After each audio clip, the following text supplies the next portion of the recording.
为什么童锦成他就不会被捞呢 ？OK， 这个事儿兄弟们都知道吧？大部分人都在讨论这个女的捞，这个女的不 OK， 但是焦哥看到的是另外一个角度。为什么捞捞的手段在童身上失效了？为什么挟天子以令诸侯都不管用呢？因为童他是创一代的情感逻辑，但是大部分兄弟被捞呢，他都是活在了富二代的情感幻想里。什么是富二代思维啊？我给你们讲一下，其实就是3个点。第一 ，money 来的不够苦，或者说他完全是踩中了风口赚到的这个钱。第二个呢，就是情感上他长期的都是匮乏的状态，或者说他的情感就是一直没有得到那种深层次的精神滋养，懂吧？还有就是第3个了，就是在他的潜意识里面，他总觉得爱情是可以用 money 换来的，是可以用 money 去换安全感的。OK， 这3个特质呢，就正好满足了富二代思维。人傻钱多嘛，还单纯，对不对？不管你是创一代还是真的富二代，只要你有这3个思维，这是我所讲的。很多兄弟其实他们都会有一个误区，真的，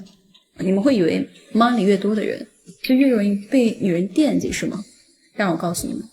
被捞的最狠的都不是最有实力的。你们看这个故事这个案子里面，是不是童根本就没有给他花什么钱？那这个女的能够为他怎么样？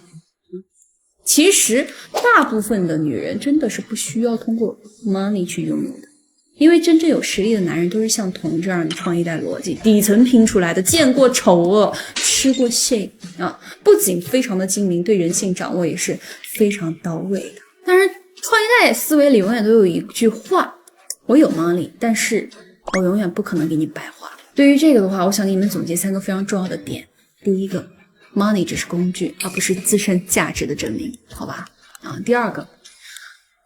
能够想要长期跟你绑定关系的女人，她必须得是听话的，而且能够跟你共进退的，并不是一个单纯的索取者。第3个，所有的关系都是筛选，而不是讨好记住，这个才是创一代的思维，才是正确的一个创一代思维。所以你就会发现一件事情，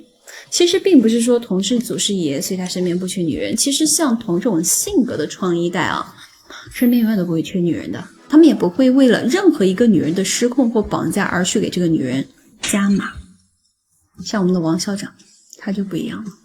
王校长当时被曝光的时候，他可没有那么勇猛他最勇猛的一句话就是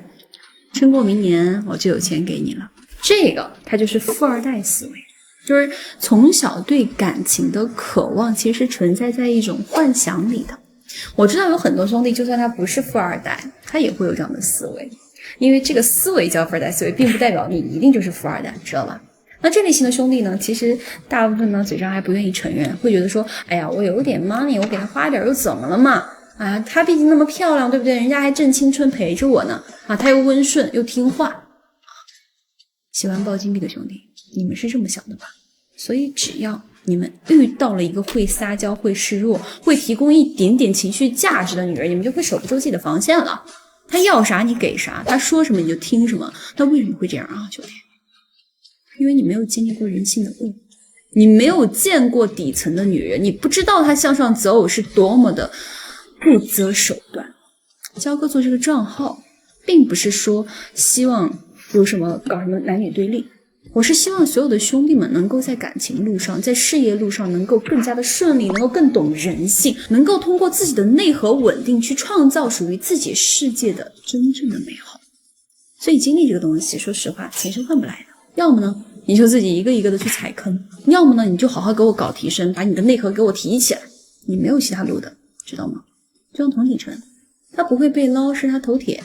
也不是说运气好，而是他的思维习惯，他的结果框架是在帮他的。首先有一个很重要的点我们从聊天记录里面也能看出来，他的工作室呢也说过一句话，就是他从来不会在付费关系里面去确认感情他每一个女孩在第二天早上他都会给那个女孩干嘛？转一笔账，只要这个女孩收了的，他永远都不会跟这个女孩确认感情他非常清楚一件事情，就是只要一段关系靠付出的 money 维护了，那这段关系它就不干净了。所以他不会用 money 去换陪伴，也不会用资源去换好感，更不会用付出去换所谓的安全感。OK， 还有就是第二个，就是他对于女性的定位是非常清晰的。在创一代眼里，女人只有2种身份，一种是能够绑定一生的，能够进入到婚姻的，另一种呢，就只能存在于当下关系。这2种身份是一定不能混淆的，能明白吗？很多兄弟把这2张身份牌搞混了，对短暂的快乐产生了心动的错觉，然后搞不定呢，就只能来我这儿了。我确实有这个能力帮到各位，但是有的兄弟呢，他就听一半学一半跑了。那焦哥就只能告诉你，靠你自己琢磨，靠你自己去踩坑呢，有可能你要踩到40、50岁。女人的思维是很难凭你的一己之力去转变的，也很难凭你的一己之力去掌控的你必须得顺着那个风向去完成你的伟业。好，最后呢，我还想给兄弟们讲第3个点，非常重要就是童他不在女人身上找自己的价值，但是经常被捞的兄弟，或者说总是得不到女人的爱的兄弟，本质上他就是一个问题，就是他是需要通过女人的反馈来证明自己是成功的，是值得被爱的。但是你看祖师爷，或者说看比较牛逼的一些创一代，好吧，他们的价值感一定是源于自己的事业、自己的人生、自己的内核稳定精神世界丰富，而不是源于女人，能懂吗？也就是典型的万花丛中过，片叶不沾身。祖师爷这个事儿其实背后还折射了第4个大东西这个东西呢，就是属于男性的一个分化了。我发现了一个非常残酷的现实就是真正进入到创一代逻辑的这种男性和停留在富2代思维的男性，现在这2个男性已经不是同一个维度的生物了。前者在干嘛？在筛选人生合伙人，而后者呢，在永远幻想拯救灰姑娘，幻想自己是王子。这都不是钱的问题，是思维问题。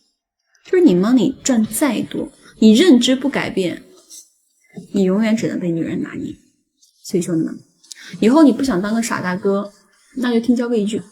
重新去构建你的思维体系，不要逃避，也别嘴硬在焦哥这儿，你可以永远去展现真实的你自己，毕竟被捞不丢人，被渣也不丢人。但是你既不改变，也不解决，然后未来再反复出现类似的问题在你身上，真的哥们儿挺丢人的，人生都挺丢人的焦哥还是那句话，弱者才会去钻研什么情感或技巧，强者都会识人性用人性。我是焦哥，下期见。